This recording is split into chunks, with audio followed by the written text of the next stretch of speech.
Salut les gars, bienvenue aujourd'hui pour un nouveau live One Piece. Donc c'est cool parce qu'aujourd'hui on est un petit peu en avance, hein, c'est rare mais ça arrive. Et du coup on va lancer le chapitre 1124 de One Piece. Donc voilà, tout petit chapitre avec malheureusement une pause la semaine prochaine. Donc voilà, va falloir profiter un petit peu de ce moment-là. Et après ce sera la rentrée, je pense, ce sera à la rentrée que sortira les prochains chapitres et on aura plus d'infos sur potentiellement Elbaf et tout ce qui suit. Donc voilà, on va analyser en détail, on va discuter de tout ça. D'ailleurs, n'hésitez pas à follow, à liker comme d'habitude pour la team YouTube. Sinon, il y a le. N'hésitez pas aussi à aller checker le Discord et le Twitter, il y a pas mal d'informations et tout. Donc je vous laisse aller chercher un petit peu, hein, comme par exemple le chapitre vient de sortir d'ailleurs et je l'ai mis sur Discord et c'est pour ça qu'on fait un live aussi tard d'ailleurs parce que à la base j'allais pas faire de live One Piece, ouais j'allais faire un live jeu vidéo et j'ai vu que le chapitre était sorti là, du coup j'ai dit vas-y je prépare ton balle et vas-y on fait ça rapidement, donc let's go, chapitre 1124 meilleur ami. Donc voilà, on va discuter de la relation de Kizaru et d'Akainu, on va discuter aussi de la survie des Vegapunk et aussi de la personne qui attend sur Elbaf et des Mugiwara, de plein de choses. Donc préparez-vous les gars parce que c'est parti. Donc voilà. Je vais vous mettre la petite capture d'écran. Let's go. Donc voilà, chapitre 1124. Par contre, on va pas le mettre comme ça. On va le mettre comme ça. Donc voilà. Chapitre 1124. Du coup, là, on continue la mini-aventure de Yamato. Hein, donc, le pèlerinage de Yamato, la fille du démon, 12e épisode. J'ai empêché un enlèvement sur la route de Kuri. Donc voilà. Ça montre aussi que tous les problèmes sur Wano sont pas totalement réglés et qu'il y a encore du travail à faire. Bon, c'était un peu logique, mais là, on voit que les choses s'améliorent, mais pas encore totalement. Donc voilà, Yamato qui continue son petit pèlerinage, hein. Hâte de voir où ça va nous mener, les informations qui vont être données, hein. Souvent ça arrive dans les dernières pages, et on peut dire que c'est entre une trentaine et une quarantaine de pages, les mini-aventures. Voilà. Ça c'est le nombre de pages que dure une mini-aventure en moyenne. Donc voilà, est-ce que ça va être aussi long? Est-ce que ça va être plus court? Ça arrive. Est-ce que ça va être plus long? C'est aussi arrivé. Donc à voir les gars, hâte de découvrir la suite. Donc voici, let's go, c'est parti. Première page, donc on retrouve Morgan. Et d'ailleurs, il dit allez, c'est parti. Donc voilà, petit message de l'éditeur qui nous dit bien sûr qu'il veut agir. Et du coup, il parle de Morgan. We News, en plus, c'est pas marqué Big News, mais We News, nous sommes les news, quoi. Et ok, donc on a un tas de scoops bien juteux. Donc ça, c'est Morgan qui dit ça. Attiser leurs craintes, montrez-leur l'avenir le plus sombre possible. Donc voilà, ça, pour les gens qui sont pas familiers avec ça, c'est la base du journalisme. C'est de faire de la sensation, de faire peur aux gens, parce que la peur attire énormément l'intérêt, alors que voilà, les bonnes nouvelles font beaucoup moins vendre. Donc forcément, les médias reflète le pire de ce qui existe évidemment et c'est pas du tout la réalité. C'est pour ça que les médias, faut jamais les suivre complètement parce qu'ils sont très loin de la réalité. Parce que pour eux, il est plus avantageux de vendre des mauvaises news que de vendre des bonnes news, hein. Je crois que il y avait beaucoup d'exemples qui montraient que par exemple un meurtre ou quelque chose comme ça, ou une disparition faisait énormément plus vendre que si on résolvait le meurtre ou si on retrouvait la personne perdue, tu vois. Il y a toujours le côté négatif qui fait plus vendre. Donc voilà, je pense que la plupart d'entre vous connaissent, mais pour les gens qui ne sont pas familiers avec ça, c'est lambda, c'est normal qu'il fasse ce genre de discours, hein. Il est bel et bien fidèle à lui-même.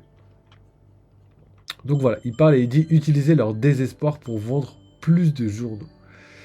Et il y a Vivi qui dit du coup c'est pitoyable, même Vegapunk a fait preuve d'optimisme. Occupe-toi de tes affaires ma jolie, je te dénoncerai si tu ne la fermes pas. Qu'est-ce qui ne va pas chez toi espèce de sale menteur? Aucune personne sensée ne croira tes histoires. Et du coup il y a Wapol qui essaye de s'interposer, mais du coup c'est trop marrant parce que Wapol il est vraiment là en mode qu'est-ce qu'il fait là quoi? On est tous là en mode même lui je crois il sait pas pourquoi il est là. Lui sa vie elle a basculé mais comme toujours, je pense que c'est fidèle aussi à son rôle dans le manga, c'est qu'à chaque fois sa vie bascule du tout au tout. Il passe de roi à roi déchu, SDF, ensuite il fonce dans sa société, il devient richissime, célèbre, il refondre et redevient roi. Et là maintenant, il a vu des choses qu'il fallait pas voir, du coup il devient fugitif, c'est trop marrant. Voilà, donc l'évolution de Wapol.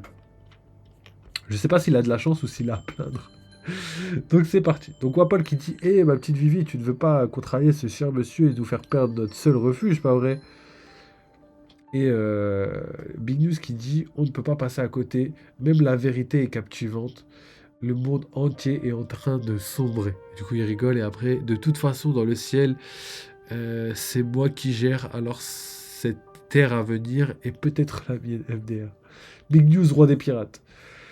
J'espère que vous ne regretterez pas de m'avoir répondu, chère princesse. Tu parles. Si c'est la fin du monde, je ne vais pas ramper pour sauver ma peau. Et du coup, il est dégoûté. Regarde toutes les histoires qu'on peut raconter.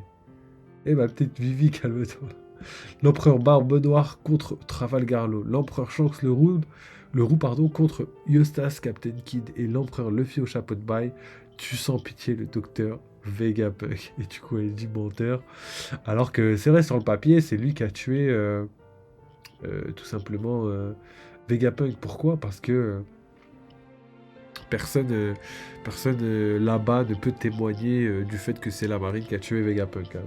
À part la marine elle-même, et elle fera pas ça si elle n'a pas envie de le faire. Donc voilà, Luffy malheureusement, il a il est le suspect parfait. Vraiment le suspect parfait. Donc c'est parti, on continue. Répondez. Ne me dites pas que tout le monde est mort. Du coup, c'est Akainu qui parle dans les escargophones pour contacter la marine. On voit Sentomaru qui est triste et qui pleure, qui a récupéré ses affaires et qui est malheureusement parti solo sur sa barque. Akainu continue et dit qu'est-ce qui se passe. Egghead. Donc il essaye de joindre Egghead. Et là, on voit donc c'est Kizaru qui s'approche petit à petit de l'escargophone et qui dit est-ce que tu peux être bruyant? Et du coup, il y a Akainu qui dit pourquoi c'est toi qui décroches, Borsalino? Qu'est-il arrivé aux autres? Ils sont tous en train de dormir avec de la mousse dans la bouche. Et Saint-Saturne, il est en sécurité et le réacteur à fusion, les cibles se sont échappées. Du coup, voilà. Donc, il demande toutes les questions, il veut un rapport et étant donné que personne n'est apte à lui faire un rapport, il se demande si tout se passe bien sur l'île. Et il a compris que tout était mort. Bon, après, ils ont quand même sécurisé Saint-Saturne et le réacteur Mother Flame. Mais au niveau de la fuite des Mugiwara, ça, par contre, ils ont rien pu faire. Je laisserai les jeunes te donner les détails quand ils seront debout. Tu n'as pas intérêt à te relâcher, Borsalino. Je suis curieux, Sakazuki. Et du coup, il est interpellé. Tu as déjà tué ton meilleur ami? Et du coup, il n'a pas répondu. Et il a dit, c'est une sacrée tête que t'as. Je suis de la marine, je m'appelle Borsalino. Combien allez-vous me payer, hein? Cette arrestation n'est qu'une façade. Vous voulez que je bosse pour vous, n'est-ce pas? Donc combien allez-vous me payer pour mes recherches? T'es un type plutôt intéressant. Et oui, Vegapunk, Mastermind. Toujours, il savait toujours pourquoi les gens faisaient ce genre de choses. Que vas-tu faire de cet endroit? Je vais l'appeler Egghead. Quand on aura terminé, cette île aura 500 ans d'avance sur l'humanité. Donne-moi un coup de main, Borsalino. Et je suis amiral maintenant. Tu as oublié? Et du coup, on voit Kizaru qui est en train de poignarder Vegapunk dans le dos quand il essayait de se fuir, mais du coup, de s'enfuir, pardon. Et du coup, on voit que c'est la vision qu'il avait de la scène. Et on voit à travers ses lunettes que il a dû tuer son meilleur ami et que maintenant que Egghead est fini, que tout le monde est parti, il peut plus cacher ses sentiments et c'est ce qu'on va voir. Alors, tu crois que je me relâche, Sakazuki? Du coup, pas d'interrogation, et il dit si t'as du temps à perdre, à douter de moi, viens voir par toi-même, espèce d'ingrat. Donc voilà, tout ce qu'on avait vu dans les spoils sont réalisés, c'était plutôt fidèle à la réalité. Donc c'est plutôt pas mal. Cette petit échange entre l'amiral et l'ancien amiral, maintenant devenu amiral en chef. Et du coup, il y a désolé mon frère, fais attention à ce que tu dis. Et du coup, on voit du coup que Akainu commence à briser la glace, hein. C'est un comble, mais on voit quand même que qu'il est plus l'homme insensible qu'on pensait de lui plus tôt dans l'histoire, hein. Il est devenu un humain avec des sentiments. C'est assez intéressant.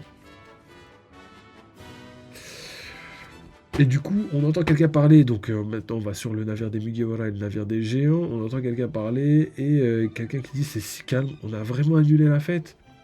C'est bizarre de s'arrêter après un seul verre. Ouais, c'est encore plus étrange de voir Luffy si déprimé. Mais je le comprends. Nous n'avons pas réussi à accomplir notre objectif. Tu ne voudrais pas m'aider à quitter cette île? Donc voilà, c'est marrant, mais voilà, tout ce qu'on disait, toutes les analyses qu'on avait faites durant Egghead prend fin, donc c'est normal qu'on ait toutes les révélations et qu'on ait aussi surtout les Mugiwara qui comprennent la situation. Franky qui dit les 5 doyens, un amiral, le CP0, les séraphins et une armada de navires de guerre étaient à notre trousse. Je crois que je n'ai pas encore réalisé. C'est un miracle que nous soyons sortis de cet enfer. Jimbe qui dit je suis d'accord avec toi. C'est pathétique. Il est empereur maintenant. La mort d'un vieil homme ne devrait pas l'affecter à ce point. T'es dur. Du coup, c'est Zoro qui dit ça, mais il devrait pas parler comme ça étant donné la prestation qu'il a fournie sur Egghead. C'est vrai qu'il peut critiquer Luffy, mais je pense que s'il critique Luffy, c'est parce que il critique aussi, il se critique lui-même. Souvent, les comportements qu'on a envers les autres, c'est le comportement qu'on a envers soi-même. Quand on critique quelqu'un, c'est parce que on se voit à travers potentiellement la personne, tu vois. Et on traite les gens comme les gens devraient nous traiter selon notre vision. Et ça, c'est carrément de l'inconscient. C'est pas des choses que tu calcules ou pas. C'est juste que si t'es énervé et tout, que t'es pas content, c'est parce que toi-même t'es pas content de ce que t'es, de ce que t'es devenu, etc., etc. Et là, ça marche bien pour ce coup-là parce que Zoro, malheureusement, la prestation a été médiocre, je peux le dire, hein. Exactement comme celle de Luffy, hein. On sait quand même que Luffy, voilà, c'est une masterclass dans tous les cas. L'arc était magnifique, hein, mais si je dis ça, c'est pas une critique, hein, c'est vraiment l'arc qui est comme ça, tu vois. C'est juste une analyse. Et le délire, c'est que Luffy a raté énormément de choses. Il aurait pu se concentrer sur certaines choses, être plus efficace à certains moments. Comme par exemple, quand dans le combat Kizaru-Luffy, il aurait pu être plus efficace et euh, potentiellement battre Kizaru beaucoup plus rapidement et pour de bon, hein. Alors que Kizaru s'est relevé plusieurs fois, ce qui était gênant entre guillemets parce que au final c'est lui qui a tué Vegapunk tout simplement. Donc là pour le côté empereur, Luffy il a encore des choses à apprendre, hein. Donc c'est un empereur mais c'est pas encore vraiment un empereur. C'est un empereur mais que par le titre, pardon, pas encore par les actes et les actions. Et pour en revenir à Zoro, hein, pour l'effet miroir, je pense que Zoro, pareil, hein, sa prestation a été médiocre dans le sens où on a eu besoin de lui énormément de fois sur Egghead. Il aurait pu être là pour sauver, défendre ses coéquipiers, mais aussi défendre Vegapunk, hein. Par exemple, ses coéquipiers, je pense à Franky qui s'est pris des coups de laser. Je pense à plein de choses, hein. Et c'est pour moi Sanji qui avait la meilleure vue d'ensemble de l'arc. Après, Luffy, on peut pas lui demander ça, parce que voilà, Luffy, il est pas fait pour ça. Mais Zoro et Sanji, c'est les personnes qui doivent être derrière et qui doivent combler justement les lacunes de Luffy. Luffy, c'est la force, c'est le fait qu'il puisse réunir les gens et tout ça. Le côté intelligence et stratégie, c'est pas son point fort. Donc, normalement, ces Nakama sont là pour contrebalancer ses défauts. Et c'est lui-même qui le dit, jamais je deviendrai le roi des pirates s'il n'avait pas son équipage, quoi. Donc voilà, pour Zoro, malheureusement, là, la contrebalance n'a pas été efficace parce que voilà, il a trop joué sur son ego, il a trop voulu faire le combat avec Lucci, il a même pas réussi vraiment à le mettre KO réellement, hein. Lucci n'est pas tombé à terre, il a pas mis un genou à terre, hein, même si je pense que Zoro est meilleur en termes de puissance brute ou même en termes de 1v1, hein, je pense que Zoro l'emporte, mais le résultat fait que au niveau des enjeux de Egghead, on n'avait pas besoin de ça, on n'avait pas le temps de faire ça, et au final, bah voilà, on se retrouve avec des morts sur le dos, et beaucoup de morts, parce qu'on on parle que de Vegapunk, donc le Stella, mais il y a aussi tous les autres Vegapunk qui ont péri durant cet arc. Donc voilà. On continue avec le rétablissement pardon, de Lilith qui se réveille enfin. Donc j'ai envie de voir un petit peu comment ils discutent avec les autres. Je sais pas comment ils vont faire.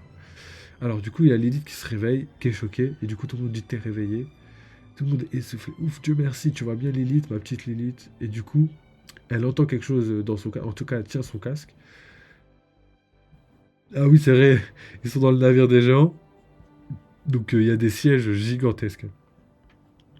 Et ils sont tous allongés dessus en mode détente.